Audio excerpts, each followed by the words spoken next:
¿Por las buenas o por las malas? Tal vez es una frase que escuchamos desde nuestra infancia, cuando nuestros padres nos mostraban alguna situación y nos decían que teníamos que aprender o por buenas o por las malas. Tal vez esa frase hoy en día no es tan usada, pero fíjense que en la Biblia nosotros encontramos que Dios tiene un propósito para con su pueblo y siempre el deseo de Dios es el bienestar de su nación, del pueblo escogido. No obstante, por su terquedad, por su desvío espiritual, el pueblo de Dios debía asumir las consecuencias de sus propias malas decisiones. Y por lo tanto se transformaba en que ellos debían aprender a ser fieles, por las buenas, por el camino divino, o por las malas, por sus propias o las consecuencias de sus propias decisiones. En el capítulo número 4 vamos a estar hablando, conversando acerca de cómo Dios quiere cumplir sus propósitos, pero respeta también nuestras propias decisiones. Bienvenidos a Lecciones de la Biblia.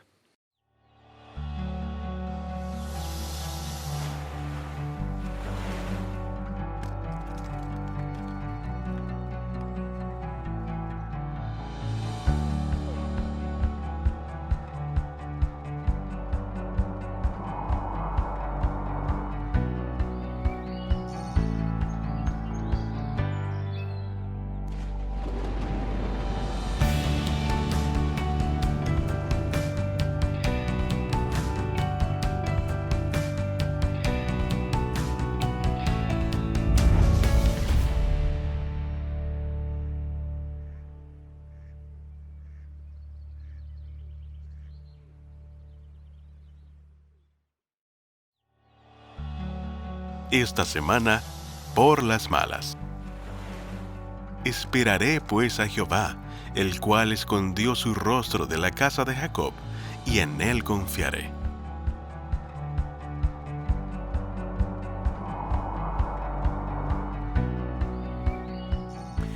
Un cariñoso saludo, queridos amigos. Ya estamos dando inicio a este capítulo, ya número 4, como decíamos en la introducción de Lecciones de la Biblia. Estamos repasando, conversando, abriendo la palabra de Dios en el libro de Isaías. Si usted se está recién incorporando en esta temporada, le invitamos a que pueda revisar nuestros capítulos anteriores. Usted los puede encontrar en nuestras plataformas digitales, como es el canal de YouTube para repasar. Vamos a ir a través del libro descubriendo aquellos mensajes que Dios tuvo para el pueblo, la situación espiritual que tenía el pueblo de Israel y de Judá, y por supuesto, una de las características de la profecía del Antiguo Testamento es que tiene también una aplicación para el futuro, para nuestros días y también, por supuesto, aplicaciones personales.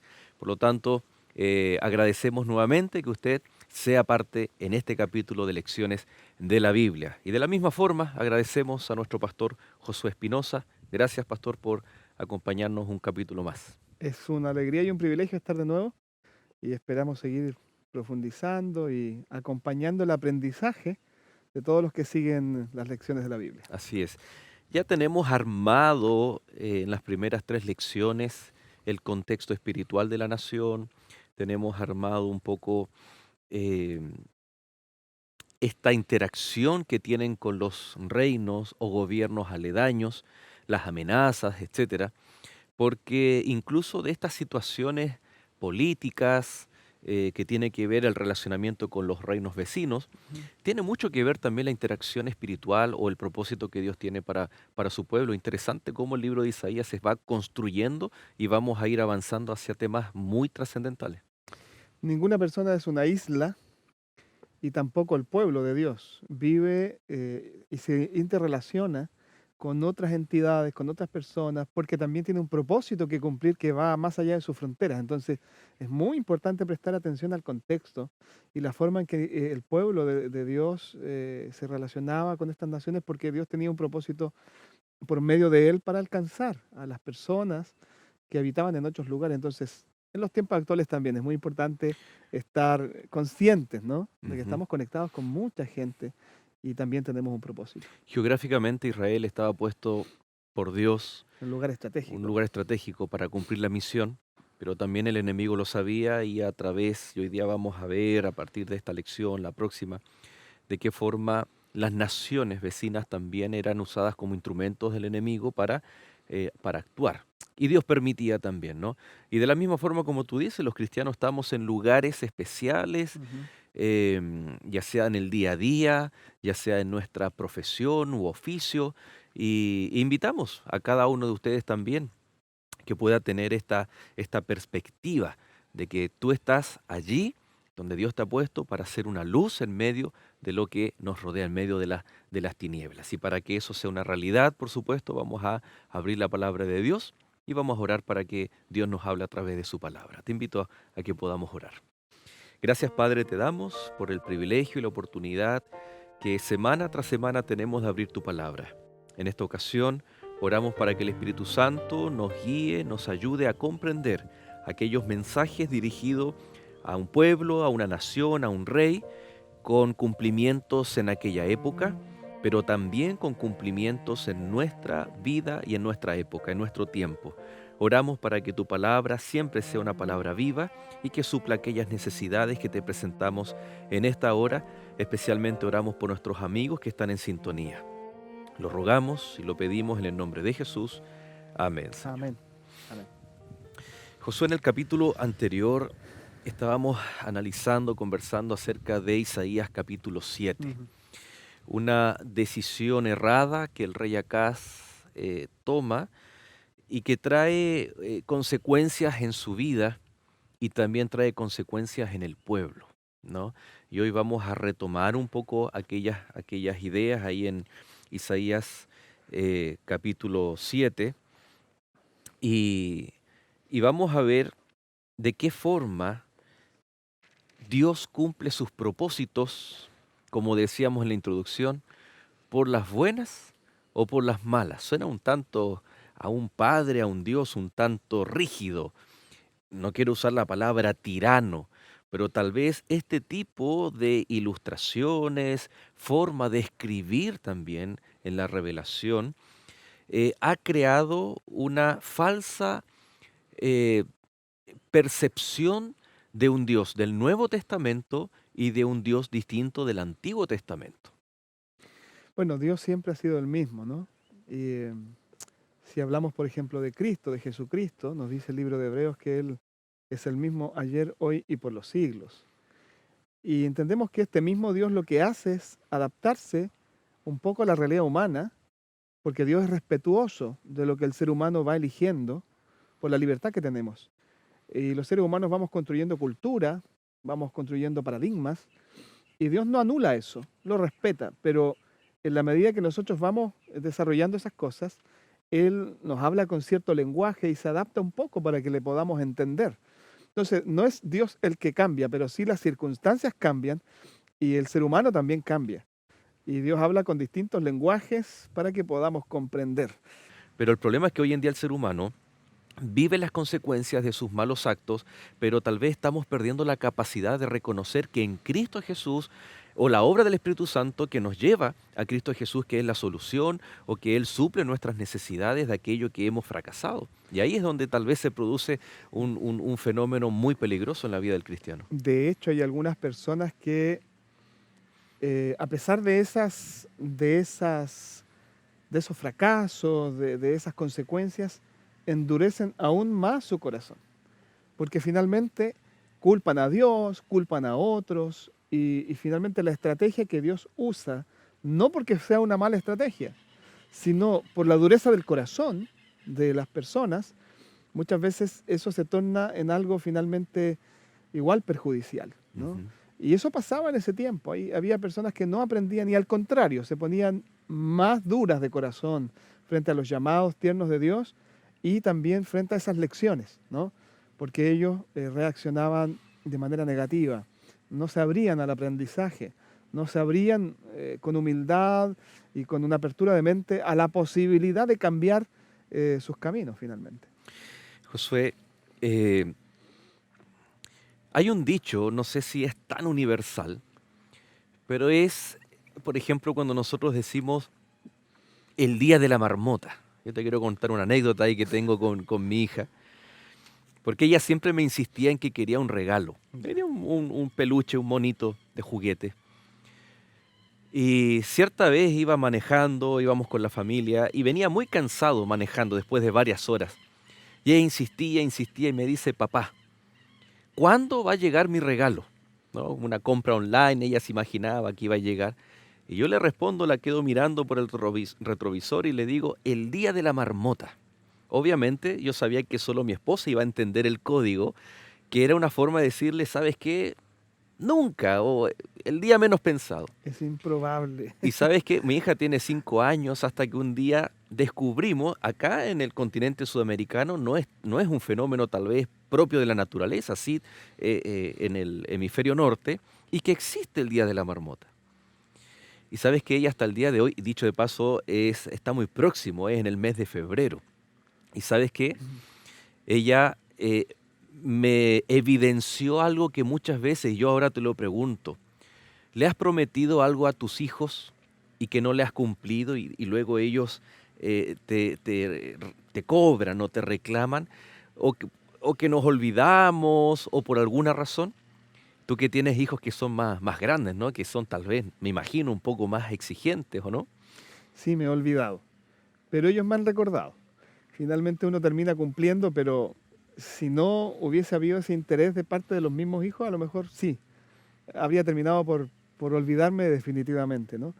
Pero yo creo que es parte de lo que nos pasa a los seres humanos, ¿no? Olvidar los compromisos, olvidar los pactos, olvidar aquellas cosas que en un momento eran importantes, relevantes para nosotras, pero finalmente luego uno se distrae en muchas cosas y termina no cumpliendo Ujú. o haciéndose por lo menos poco consciente de aquello que había asumido como compromiso. Interesante que Dios, cuando trae un mensaje para el pueblo, de que Él va a cumplir ciertas cosas que obviamente también dependen de la actitud del pueblo, pero hay un factor temporal que es muy importante y llama la atención cómo Dios lo inserta acá. Ujú, Y nosotros en el capítulo obviamente lo interpretamos y aplicamos al nacimiento de Cristo Jesús, ujú, porque literalmente se cumple, ¿no? María, como siendo la Virgen, tiempo señalado, Pablo en Gálatas capítulo 4 dice, venido el cumplimiento del tiempo, nació Jesús. Es decir, no hay ninguna duda que la aplicación o la interpretación profética apunta al Mesías, a Cristo Jesús. ujú. Pero no hay que descuidar que en la profecía clásica hay un cumplimiento inmediato también al propio contexto. Posteriormente, en el capítulo 8, nace otro hijo. Incluso antes de nacer, lo inscriben y, y fíjate que estos nacimientos son un factor de tiempo porque dice, antes que el niño diga mamá o papá, en el caso del hijo de Isaías, o que aquí el niño comerá mantequilla y miel, en el caso del verso 14 del capítulo Ujú. 7, que menciona contextos y factores temporales para que Dios iba Mm. a cumplir. La pregunta es, ¿cuánto se demora un niño en decir mamá y papá? ¿Un año y un par de meses? Sí, bueno, a los 2 años es como el estándar, más o menos el niño habla, por así decirlo. Por tanto, en el contexto que se da esta declaración, lo que Dios estaba diciendo, esa amenaza de las naciones que se habían unido, es decir, el reino del norte con Siria, iba a durar poco, iba a pasar rápido, ¿no? Eh, y Acaz, como hemos dicho, tuvo la oportunidad de depositar su confianza en el Señor y esperar, ya que esa tormenta, esa amenaza iba a pasar muy pronto. O sea, Ujú, cuando un niño ya pudiese ser mamá y papá, y claro. que no era mucho tiempo, ¿no? En el caso del capítulo 7, el verso 16 dice, porque antes que el niño sepa desechar lo malo y escoger lo bueno, la tierra de los dos reyes que tú temes será abandonada. Es decir, Dios le estaba diciendo, mira, tu amenaza, ¿no? Como decíamos, tu mundo que se cae a pedazos, eh, antes de que un niño discierne lo bueno y lo malo, ya eso va a estar desolado, no va a ser una amenaza. Pero qué interesante que que Dios le dice, incluso de una forma muy interesante, de que su aflicción no iba a ser tan duradera. Ahora, estratégicamente, lo que hace Acaz es bastante inteligente, es bastante bueno, humanamente hablando. Él hizo lo correcto. Pero eso correcto, que pudo haber sido alabado por muchos, por sus asesores, por sus seguidores, por el pueblo que lo apreciaba, estaba tan en contraposición al plan de Dios que en realidad es impactante. Lo Y que él eso no... hace, perdón, es Sí, se fue a la segura o por lo seguro, ¿no? Que, como tú dices, humanamente es lo más lógico. es lo más lógico. Y yo pienso, ¿no? ¿Cuántas veces nosotros hemos resuelto a lo mejor problemas en nuestra vida o hemos intentado resolver situaciones usando las mismas estrategias o los Ujú. mismos principios, La ¿no? De misma lógica. ACAS. Bueno, esta es la solución, esto está más o menos prediseñado, es lo lógico y lo aplico a mi vida. Pero ¿será que en alguna ocasión yo, con esa decisión que he tomado, con la cual me he sentido a lo mejor bastante satisfecho o he sido reconocido por esa decisión, pero cuántas veces a lo mejor he actuado en contra de la voluntad de Dios, fuera del plan de Dios? Y las consecuencias no se ven de manera inmediata muchas veces. Nosotros vimos que las consecuencias para acá fueron de mediano y largo plazo y para el pueblo de largo plazo también. Entonces, Ujú. el tema es que él no actuó en base al plan de Dios y a los principios que debían regir su conducta como líder de Israel. Así es. Nosotros vemos que la historia corrobora todo lo que Dios había dicho en el capítulo 7 y el capítulo 8 a partir del año 734, especialmente también en el año 722, cómo esa tierra, tanto la de Israel y la de Siria, el reino del norte y la capital allí en Damasco, la ciudad de Samaria, fueron desoladas. Dios prometió, Dios anticipó, el ser humano no eligió correctamente y vemos las consecuencias allí, ¿no? Esas consecuencias de forma explícita. Queridos, vamos a hacer nosotros un alto, usted no se separe, ya regresamos aquí en Lecciones de la Biblia.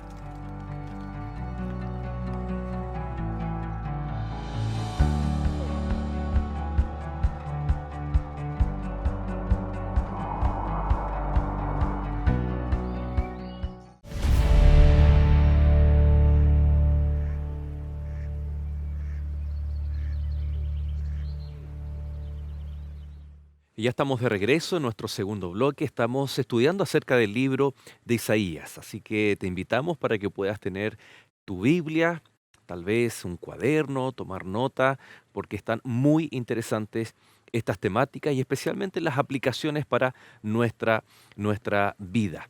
Por supuesto, invitarles a que siempre estén ahí en sintonía de Nuevo Tiempo, de toda la programación.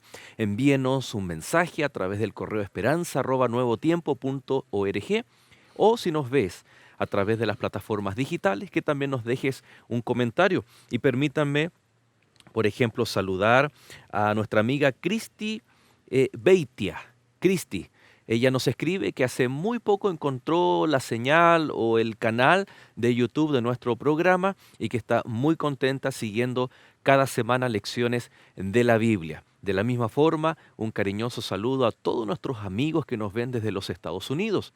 Así que queremos saludarlos a cada uno de ustedes. La verdad que nos faltaría bastante el tiempo. Tenemos amigos desde Puerto Rico, Islas Canarias, en España. Así que un fraternal abrazo, un cariñoso saludo. Escríbanos, envíenos también sus pedidos de oración. Queremos orar y saludarles a cada uno también de ustedes. La familia Nuevo Tiempo, pastor. Alrededor de todo el mundo, nuestros amigos se ponen en contacto. No solamente siguen lecciones de la Biblia, sino toda la programación que Nuevo Tiempo tiene para la familia, para los niños, para aquellos que les gustan más la parte teológica. Así que ahí predicando el Evangelio a través de la radio, de la televisión. Interesante, ¿no? Es una bendición, ¿no? Poder llegar a tantos lugares y a tantos hogares y a tantos corazones con la programación de Nuevo Tiempo. Así es. Muy bien, tenemos otro nacimiento. Estaba ahí Emanuel, que se estaba profetizando. Bueno, los comentadores ahí tienen sus opiniones, sus comentarios con respecto a qué o a quién representaba Emanuel en el contexto de Isaías, ¿no? Lo importante era el hecho de que a Ujú. pesar de la dificultad, a pesar de lo que estaba ocurriendo, Dios estaba con el pueblo, ¿no? Y en el capítulo 8 encontramos, me dijo Jehová, dice el verso 1, toma una tabla grande y escribe en ella con caracteres legibles tocante a Maher Salal Hasbaz.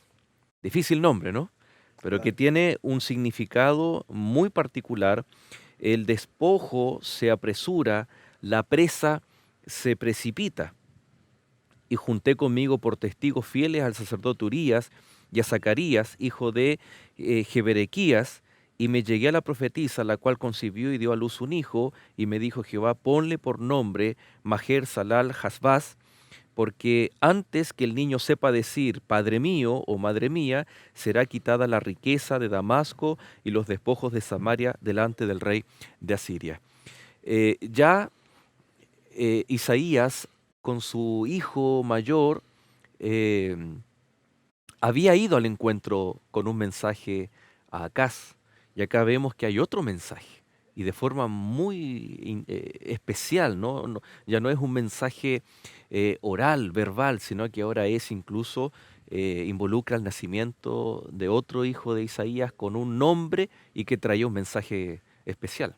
Yo me imagino lo que eso significaba tanto para el muchacho como para todos los que escuchaban el nombre de él, ¿no? Ujú. Porque ese mensaje era una repetición constante de cuál habría de ser la consecuencia del camino que el pueblo estaba tomando, bueno, liderado por el rey. Em, y de alguna manera también es una manifestación de la misericordia divina, ¿no? Hacer encarnar un mensaje, ¿no? En un hijo. Y cómo eso impactó esa familia misionera, porque también allí dice que habla de la esposa como la profetisa. Y yo Ujú. creo que era un compromiso de esa familia, Correcto. de Isaías, él, su esposa, su hijo, todos en un mensaje o encarnando ese mensaje que el pueblo necesitaba escuchar. Cómo Dios usa tantos recursos o usó tantos recursos para apelar al corazón de este pueblo rebelde y así prevenirlo de la consecuencia de sus malas elecciones.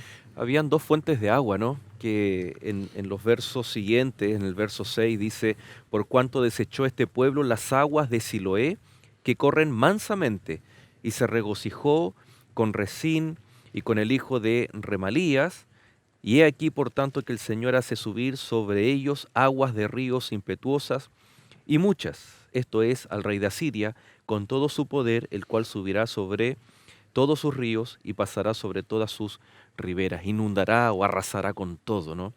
Es interesante cómo aquí el mensaje es lo que Dios tiene para Judá, es aguas del Siloé, aguas mansas del Siloé. Pero como ellos no las eligieron, eligieron aguas eh, impetuosas, aguas que iban a a inundar y arrasar todo, haciendo alusión a Siria. Dos fuentes, dos elecciones, dos caminos que el pueblo debía elegir. En este caso, que Acaz tenía que elegir y a la vez llevó consigo al pueblo, ¿no? Desde sus inicios, el Señor siempre habló al pueblo en términos de elegir un camino u otro camino. Por ejemplo, allí, cuando Moisés repite la ley de Dios antes de descansar, en Deuteronomio, ¿no? Allí encontramos cómo el Señor le habla a ese pueblo. He puesto delante de vosotros la vida, la muerte, ¿no? La bendición y la maldición. Ujú. Pero finalmente Dios le manifiesta cuál es el deseo de su corazón y qué es lo mejor. Elige pues la vida para que vivas, le dice al pueblo. Pero finalmente tú eres libre. Yo no voy a forzar tu conciencia, no te voy a empujar, pero te voy a invitar. Y yo creo que ese llamado permanente también se repite hoy en nuestra propia experiencia personal y también como pueblo. La experiencia de Judá es interesante, ¿no? Porque en Jeremías dice, ya lo mencionamos, y aquí pongo un camino de vida y un camino de muerte. Pero fíjate el detalle, porque dice, todo aquel que se queda en la ciudad morirá, Ujú. a espada, de hambre o de pestilencia. Y está mencionando a los resultados de un sitio cuando la ciudad estaba Mm. cercada. Hambre porque los cultivos estaban fuera de los muros y no tenían acceso. Pestilencia porque el tema de salubridad no tenían cómo tal vez renovar o sanitizar, entre comillas, y venían enfermedades. Los cementerios estaban fuera de la ciudad Y cuando las personas eran sitiadas por meses y habían muertes, no podían, y tal vez los cadáveres, venían enfermedades, etcétera. O espada, porque uno de los efectos del sitio es que se abrían las puertas y ahí era donde el ejército los mataba a espada. Curiosamente, siempre la ciudad fue símbolo de bienestar, de Ujú, seguridad. ujú. Y el Señor después dice, pero el que se entrega en mano de los caldeos, estamos hablando de Jerusalén, de Judá, alrededor del 605, ¿no? El que se entrega en mano de los caldeos, ese vivirá. Entonces el Señor dice, yo pongo un camino de vida y un camino de muerte. Pero cuidado, porque no necesariamente lo que a nosotros nos parece que es correcto, que es lo bueno, es lo que Dios tiene de bien para nosotros. Me explico. Por ejemplo, una enfermedad catastrófica, Ujú. un cáncer. Alguien puede decir, pero ¿cómo esto es tan terrible? Esto es algo malo, y tal vez objetivamente es algo malo. Pero ¿no será que Dios a través de aquella enfermedad quiere manifestar algo mucho más positivo? Y muchas veces nos ha pasado, Josué, cuando vamos y visitamos a una persona enferma, nuestro deber como pastores no solo es enfocarnos en la sanidad, sino en algo mucho mayor que es la salvación. Porque Jesús, cuando iba a hacer un milagro, decía, hijo, hija, tu fe te ha salvado. Por lo tanto, vemos que hay que enfocarse en los propósitos últimos y finales que Dios tiene para sus hijos, y que es siempre el deseo del bien. Pero el bien, como resultado final, muchas veces tal vez tenemos que vivir experiencias que no son de nuestro agrado, de nuestro gusto. Bueno, Dios mira siempre desde mucho más arriba el panorama y Él conoce el fin desde el principio. Ujú. Y a veces Él traza un camino para nosotros y nos abre paso dentro de las distintas circunstancias. Y allí es necesario que nosotros confiemos en Él, porque nosotros no tenemos la mirada completa. No miramos más allá de lo que nuestros ojos humanos alcanzan a ver, y eso es poco. Pero Él sabe todo, Él conoce todo. Por eso es importante que nosotros le creamos al Señor. A veces ese camino por el cual el Señor nos está llevando, como tú mencionaste, involucra cosas que también son difíciles de asumir. Por ejemplo, cuando les dijo que debían ceder, ¿no?, al sitio de los babilonios, el orgullo nacional emergió, ¿no? ¿Cómo nos vamos a entregar a una nación pagana Ujú. que nos quiere someter si nosotros somos el pueblo elegido de Dios? Eso no cuadraba, ¿no?, en un paradigma donde ellos sentían y creían que eran una nación elegida y que solamente debían responder a Dios, ¿no? No a otras naciones ni a otros poderes. Entonces, allí se contraponían, ¿no? Por un lado, la indicación divina, y por otro lado, lo que ellos razonaban que era lógico y que guardaba relación con su creencias, ¿no? Y eso puede pasar con nosotros hoy en día, chocarnos con eso, decir, bueno, ¿cómo Correcto. Dios nos va a decir que vayamos en esa dirección? No me cuadra mucho. Pero vuelvo otra vez al, al tema de confiar, de creer, de temer a Dios, de Ujú. temer a Dios, de- muchas veces cuando hablamos nosotros de temor a Dios, no entendemos bien ese término. Eh, Dios lo que menos quiere es que le tengamos miedo y huyamos de Él. De hecho, el pecado produce en nosotros ese miedo, ¿no? De no querer acercarnos a Dios. Pero la Biblia habla de otro tipo de temor, que es ese temor que involucra el reconocimiento de que Dios es grande, de que Él sabe todo, puede todo, y que de alguna manera nosotros en humildad nos sometemos, ¿no?, a su voluntad, porque sabemos que Él es infinito, todopoderoso y es el Altísimo. Y ese sentir finalmente nos beneficia, nos ayuda, ese temor, para que Dios realmente ocupe el lugar de soberano en nuestra vida, ¿no?, y nos conduzca.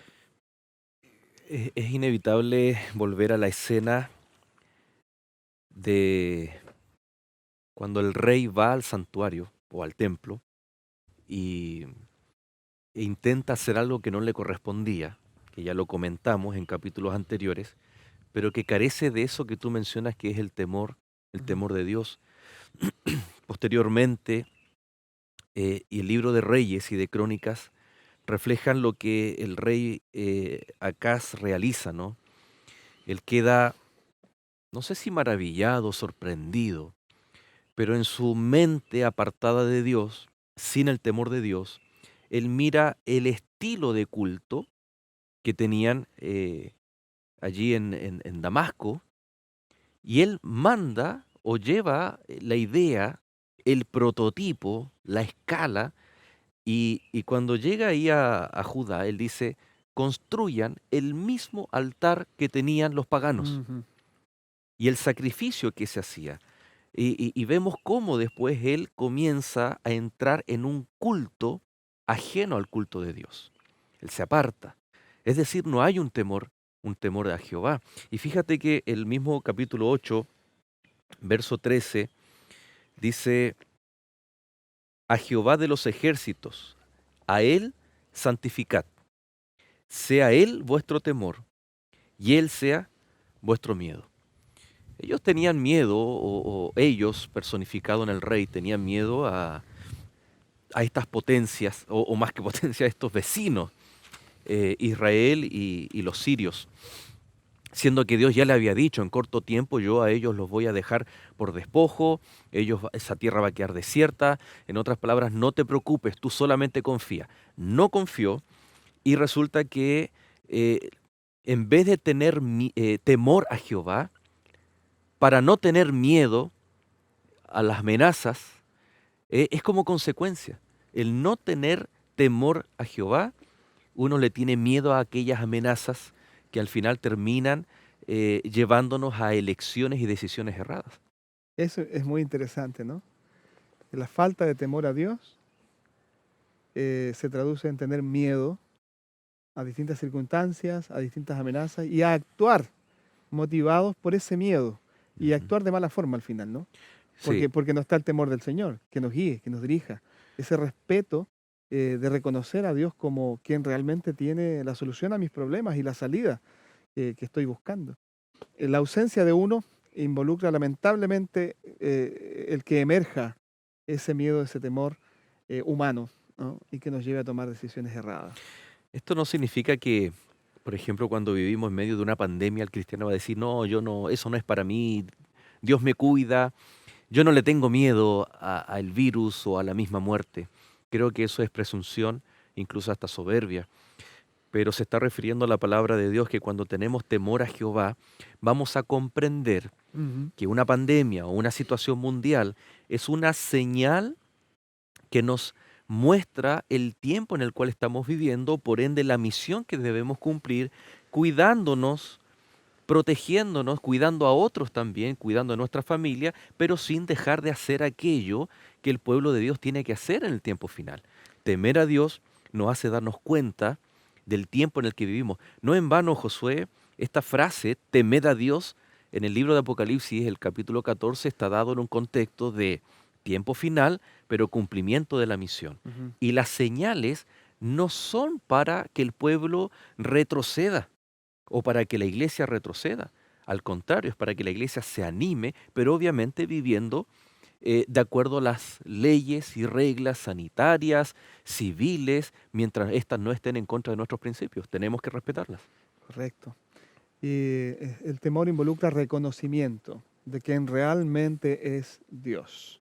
Y estaba recordando un texto que está allí en Hechos capítulo 9, verso 31, que describe la experiencia de la iglesia cristiana del primer siglo, que para nosotros es un modelo, ¿no? Ujú. Siempre miramos la iglesia apostólica como un modelo a seguir en todos los aspectos en realidad. Y allí describe a la iglesia y da algunas características de la iglesia. Y una de ellas es que caminan en el temor del Señor, dice allí el libro de Hechos. Caminan en el temor del Señor. En otras palabras, reconocen al Señor en todos sus caminos, pero buscan la guía del Señor, buscan la sabiduría del Señor. Finalmente, yo creo que la expresión más concreta de vivir y caminar en el temor del Señor es tomar las decisiones en base a los principios que Dios nos ha dejado. Y- Eso es respetar a Dios. Ah, Señor, ¿qué dice respecto a mi vida familiar, a mi salud, a la forma en que me debo relacionar con las personas en general? ¿Qué dice la Biblia? Ah, la opinión de Dios en realidad vale y no es solo una opinión, Ujú. porque yo temo al Señor, porque sé que es sabio, infinitamente sabio. Lo respeto y lo reconozco en su posición de Dios y entonces llevo mi vida en base a esos principios. Yo creo que es la mejor forma de representar esto de vivir en el temor del Señor. Y el Espíritu Santo marca la diferencia, ¿no?, en la vida del cristiano, tomando esta imagen del aposento alto. Cuando Cristo muere, estaban en el aposento alto, pero con miedo. Y cuando desciende el Espíritu Santo, cuando lo buscan, cuando se dejan guiar, cuando son llenos del Espíritu Santo, ya no tienen miedo, pero sí tienen temor. Ujú, Pero temor, el que tú mencionas, ¿no? Temor de Jehová. Y correcto. eso estoy pensando en el capítulo 4, el capítulo 5, cuando Pedro y Juan son presos, amenazados, coartados. La iglesia está orando, la iglesia está unida y la iglesia no se está quejando ni está enfocada tal vez en aquellas amenazas. Cuidado, porque muchos tal vez podemos caer en el error de transformar el medio en un fin. Me refiero a hacer un foco en las señales y Ujú, no en la misión y en el mismo tiempo que estamos viviendo. Es decir, las señales son un medio para que nosotros nos contextualicemos, prediquemos y sepamos que Cristo viene pronto. Pero muchas veces se escuchan predicadores en que enfatizan esto, y lo voy a decir, ¿no?, directamente, y que el Papa con el presidente de Estados Unidos hicieron esto, se está firmando esto, se está formando. O sea, no es que nosotros no vamos a estar pendientes de aquellas cosas, ujú. pero son un medio, pero no son un fin. El foco es Cristo. El foco es el trabajo del Espíritu Santo en nuestra vida y como tú bien mencionabas, ese temor nos lleva a buscar la voluntad de Dios en su palabra para poder conducirnos, vivir de acuerdo a sus principios. Así es. Yo creo que en la medida que nosotros guardamos ese equilibrio, que el Espíritu Santo nos da esa templanza, ¿no? Para mantenernos enfocados en el autor y consumador de nuestra fe, que es Cristo. Y luego prestemos atención a esas señales, pero como parte de un panorama, como parte de un telón de fondo, yo creo que podemos avanzar bien, podemos avanzar seguros. Ujú. Si nosotros comenzamos a ver el telón de fondo y el panorama y cada detalle y nos olvidamos del centro, que es Cristo, que debe estar en el centro de nuestra atención, lógicamente nosotros podemos extraviarnos. Y no debemos olvidar que al fin y al cabo, los vencedores no van a triunfar por saberse de memoria los detalles, ¿no? Y conocer, digamos, ese telón de fondo, ese marco, sino por conocer a Cristo. Claro, los que lavan sus ropas en la Y sangre de tienen una Cristo. relación personal con el Cordero de Dios, ¿no? Así es, Yo creo que eso es vital. así es. Y antes de separarnos, dice la palabra de Dios: esperaré pues a Jehová, el cual escondió su rostro de la casa de Jacob, y en él confiaré. El verso 17. A pesar de cómo estaba la condición, que el pueblo no temía a Jehová y que tenía miedo de aquellas cosas que Dios le había dicho, confíen en mí, pues bien, Dios aún así tenía un propósito especial y un cumplimiento para su pueblo, para su nación, para aquel remanente, aquel pueblo, aquel grupo que deseaba así ser fiel al Señor. Continuamos en nuestro siguiente bloque, hacemos un alto, usted no se separe.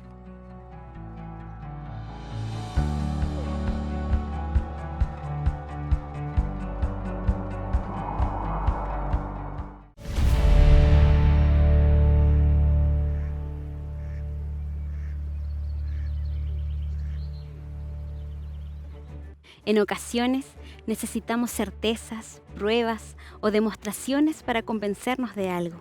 ¿Sabes cuál es el sentido de la vida? ¿Es posible combinar la razón con la fe? ¿De dónde venimos o por qué sufrimos en la tierra? Estas y muchas más preguntas difíciles de responder podrás encontrar en la revista de estudio Evidencias. Sin duda, allí estarán las respuestas que necesitas para las grandes preguntas de la historia de la humanidad. Puedes pedirla de manera gratuita a los números que aparecen en pantalla o en nuestro correo electrónico. Dios te bendiga.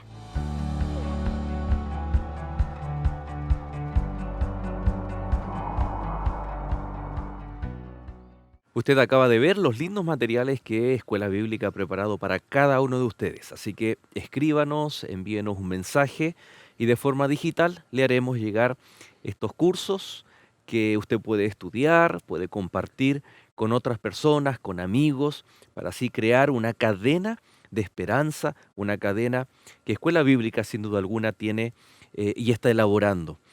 De forma especial, usted también puede preguntar al momento de escribir para solicitar su material por escuelas bíblicas online. ¿ya? En varias partes, en diferentes lugares, en iglesia, hay pastores y también a través de Nuevo Tiempo, de escuelas bíblicas virtuales, en donde usted puede allí hacer preguntas, participar con el material en la mano que le queremos también hacer llegar de forma online o digital, adaptándonos no solamente a la modernidad, sino también a la situación que vivimos en todo el mundo, ¿no? Pero nada impide que podamos estudiar la palabra de Dios y esto nos ha abierto otras ventanas, otras puertas, otras chances también de poder compartir con distintos amigos la palabra de Dios. Ver, el otro día escuchaba, ¿no?, los testimonios, 80 personas inscritas en escuela bíblica, de Mm. las cuales cerca de 50 decidieron por Cristo Jesús, entregaron sus vidas a través del bautismo, ¿no? Qué interesante cómo podemos predicar, avanzar con estos materiales que vienen a ser un apoyo para la predicación del Evangelio. Qué lindo, ¿no? Qué lindo. Y también en este año recién pasado tuvimos la oportunidad a nivel personal también de poder Ujú. atender a las personas de manera virtual, con los estudios bíblicos, las clases bíblicas. Es todo un mundo que hemos ido de alguna manera desarrollando y conociendo, ¿no? Para seguir con la predicación del Evangelio. Así es.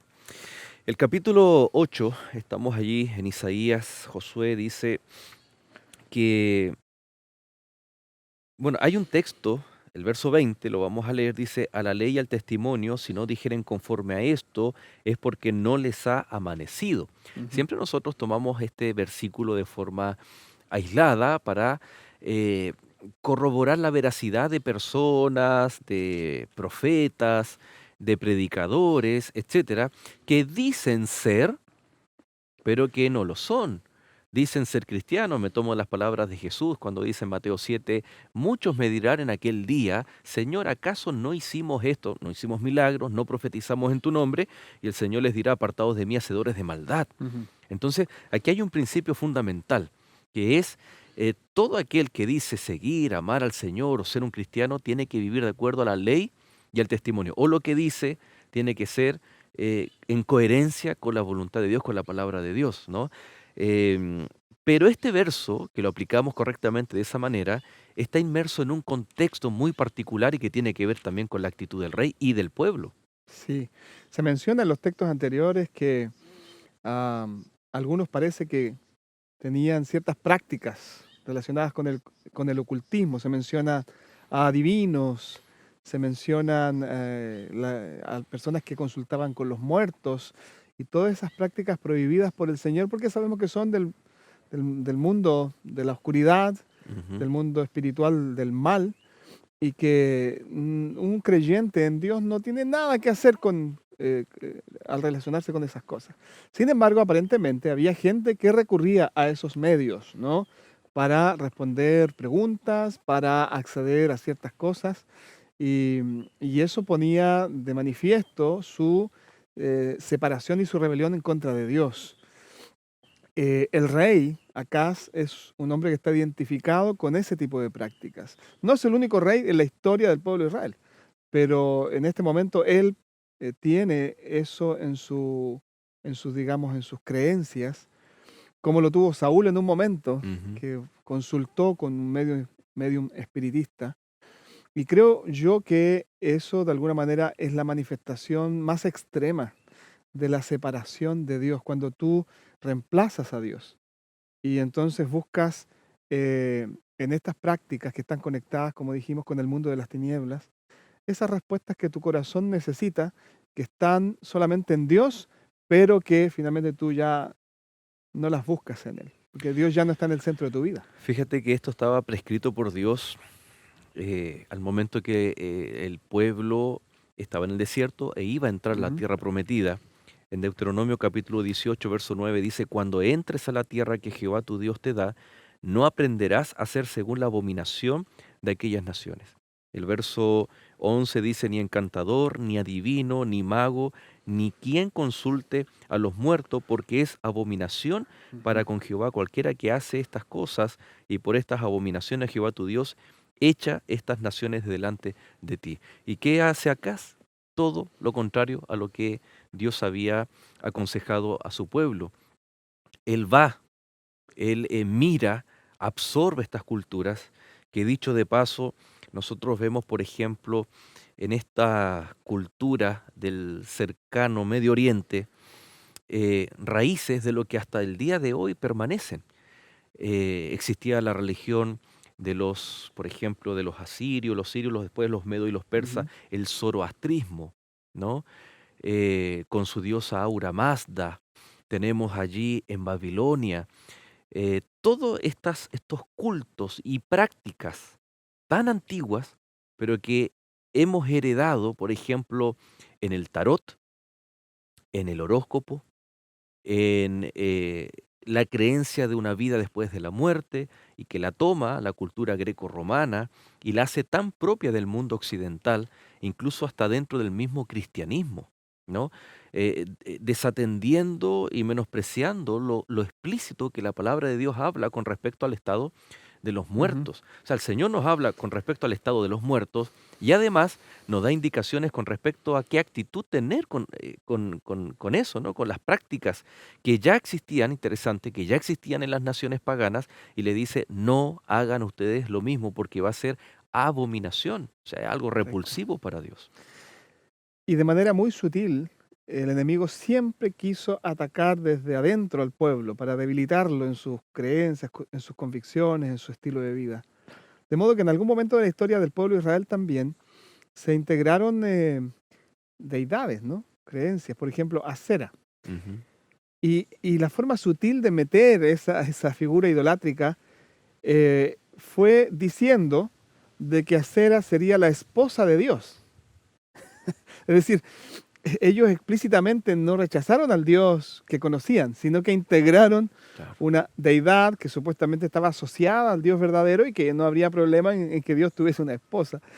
Uno se ríe, ¿no?, de eso, pero la mentalidad de ese tiempo tenía importancia y de modo que la figura de esa diosa, entre comillas, que fue importada de otras naciones, se transformó en algo muy presente en Israel.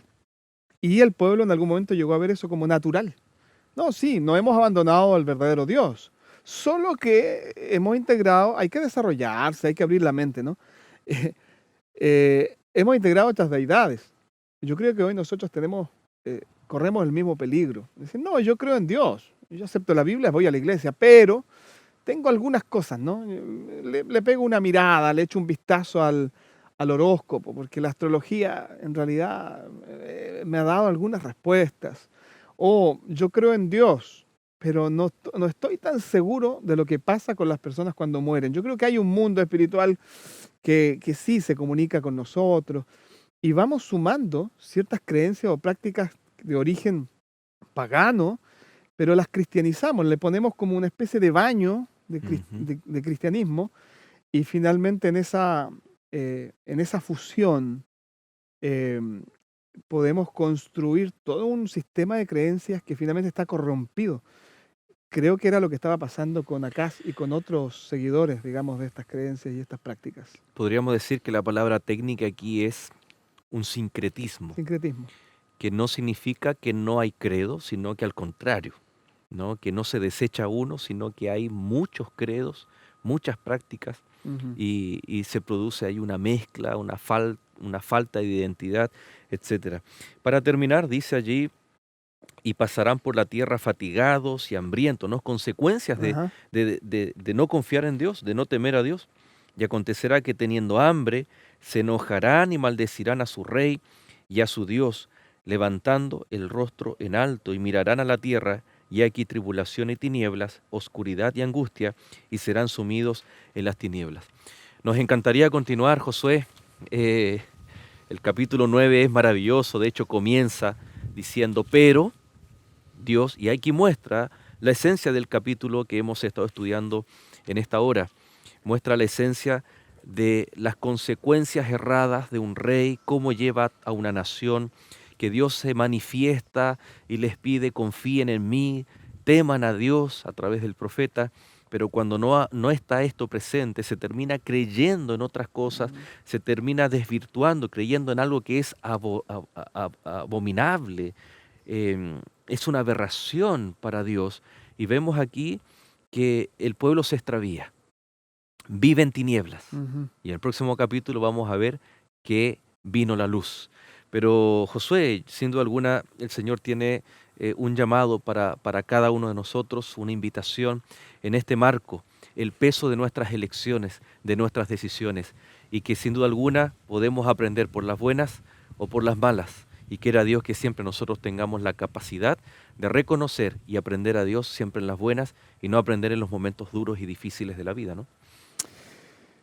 Queridos amigos que siguen este programa, queremos decirle de todo corazón que el Señor habla por medio de su palabra con amor a nuestros corazones para que podamos atender ese llamado, para que podamos seguir su orientación y nos evitemos un montón de problemas, de sufrimientos y finalmente evitemos la pérdida de nuestra vida eterna.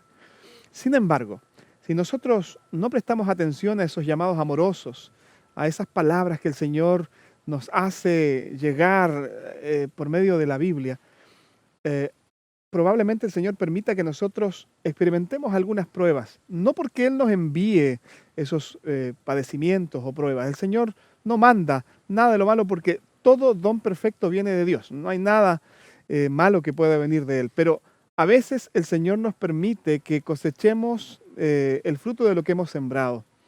A veces el Señor permite que nosotros experimentemos las consecuencias de nuestros errores, porque de esa manera didáctica, podemos aprender y que esas lecciones puedan quedar grabadas realmente en nuestro corazón. No seas duro de corazón. Si alguna vez te enfrentas a las consecuencias de tus errores, piensa y dile gracias, Señor, porque no escuché tu voz al comienzo y ahora que me he caído, me he dado cuenta que este camino que estoy siguiendo es el equivocado. Gracias por hacerme reaccionar, Señor. No permitas que tu corazón se endurezca ante el llamado de Dios y haz del Señor tu guía, tu redentor, tu Padre amoroso, que te dirige, que te levanta y te conduce hacia la eternidad. Vamos a orar en esta hora, pidiéndole al Señor que su Espíritu Santo no cese de hablar a nuestra conciencia y que en las pruebas de la vida podamos aprender las lecciones que necesitamos. Oremos. Padre eterno que estás en los cielos, alabamos y bendecimos tu santo nombre, porque por medio de tu santa palabra escuchamos llamados amorosos a nuestro corazón. Señor, que nuestra conciencia pueda ser sensible, que podamos escuchar la voz del Espíritu Santo para evitarnos dolores innecesarios, para aprender de manera, Señor, que podamos enmendar nuestros caminos y seguir en el camino de vida eterna. Sin embargo, si necesitamos muchas veces aprender con el dolor, si necesitamos experimentar algunas caídas, ayúdanos a estar sensibles también para aprender de esos errores, para aprender de esas consecuencias y así, Señor, poder ser enseñados en tus caminos. Señor, dejamos en tus manos a nuestros amigos que nos siguen, que cada día ellos puedan disponer su corazón para ser dirigidos, para ser enseñados por ti, nuestro Padre amoroso y celestial, que desea lo mejor para todos nosotros. Oramos en el nombre de Jesús. Amén. Muchas gracias, Josué, por acompañarnos y estar aquí en este capítulo. Y ya la invitación está para el próximo, ¿no? Donde vamos a ver cómo Dios presenta la solución para este pueblo que queda morando en tinieblas. Y por supuesto a cada uno de ustedes, queridos amigos, muchas gracias por la compañía y será hasta un nuevo capítulo de Lecciones de la Biblia. Que Dios te bendiga.